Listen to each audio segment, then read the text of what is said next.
Hello, hello, Sarah of SEK Handmade here, and today I'm going to share with you how to make a puff shell stitch. Guys, if you are looking for the ultimate texture, you are looking for puff stitches. They are so much fun, and this is a great variation on a puff stitch. Let's go.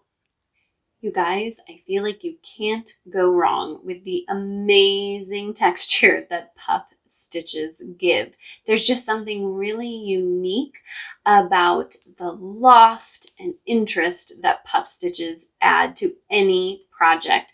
For a puff shell, you are going to need a multiple of 3 stitches.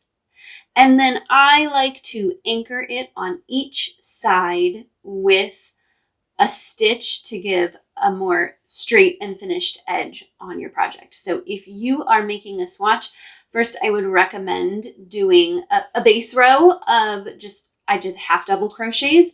So I did a multiple of 3 plus my 2 stitches to anchor on either side, and then 1 additional chain for my half double crochet. So go ahead, set yourself up with that, and then work a row of half double crochets, and then you're going to be all ready to make your first row of puff shell stitches.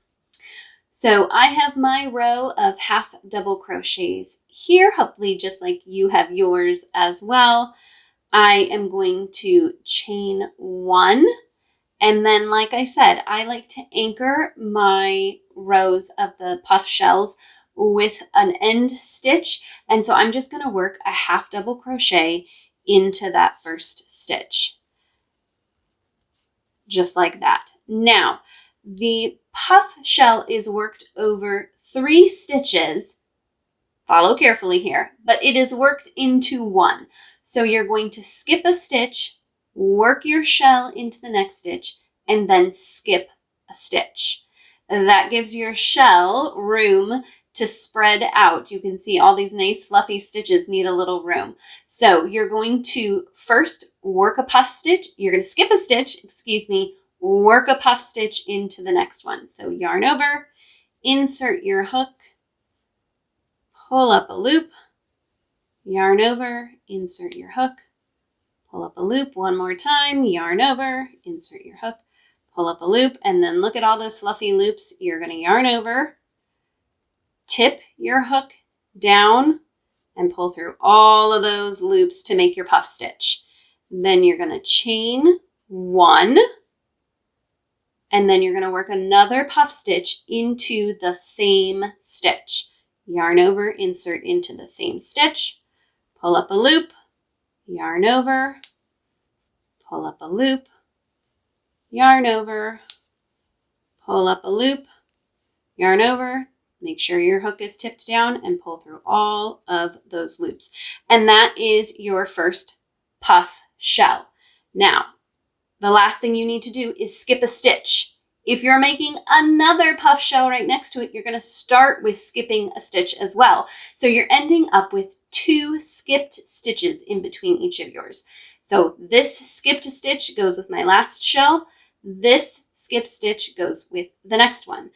And so yarn over, insert my hook, pull up a loop, yarn over, insert, pull up a loop, one more time, and that's my puff stitch.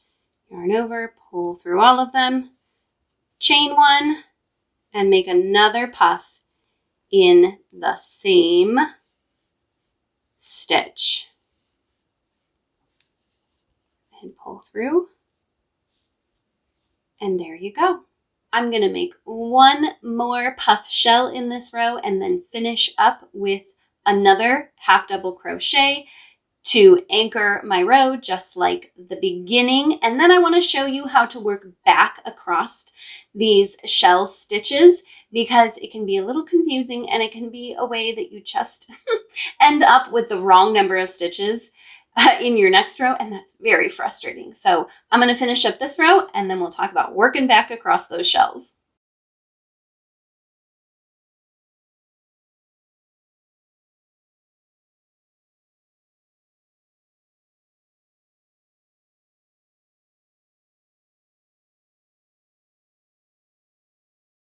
To work back across the row, I'm going to chain one and turn my work. I'm going to start by working a half double crochet into the half double crochet from the row below. Now, each puff shell is made up of 3 stitches, a puff, a chain, and a puff. And you want to make sure you're working into each of those stitches. So I'm going to start by working into my first puff. So I'm going to yarn over, do a half double crochet in my first puff stitch. You can work into your chain. I personally find it really easy to work into the chain space. So I just go in between my puff stitches there and work another stitch. That's my second stitch. And then I'm going to work into the second puff stitch. So that's my third stitch of my 3 stitches to my puff stitch. Let's try that again. I'm going to do 1 stitch into my puff, 1 stitch around the chain, and 1 stitch into the second puff. 1 more to do. 1 into the first puff, 1 stitch around the chain, 1 stitch into the last puff, and then remember I'm anchoring with a stitch at each end, so don't forget that one. My final half double crochet goes into my half double crochet from the previous row. And that's how you work back into it to make sure you end up with the same number of stitches. And that is how you crochet a puff shell stitch. Such a fun stitch to use. If you want to dive right into a pattern containing this stitch, I've got links in the description below to several of my patterns that use this stitch, and more coming soon because I love the texture that it gives. It is always my goal to help you grow confidently in your craft. I would love it if you would subscribe to my channel and turn on notifications so you don't miss out on any of the tutorials I share. I would love it if you would like this video and share it with a friend who might enjoy this stitch as well. Thank you again for joining me today, and happy crafting!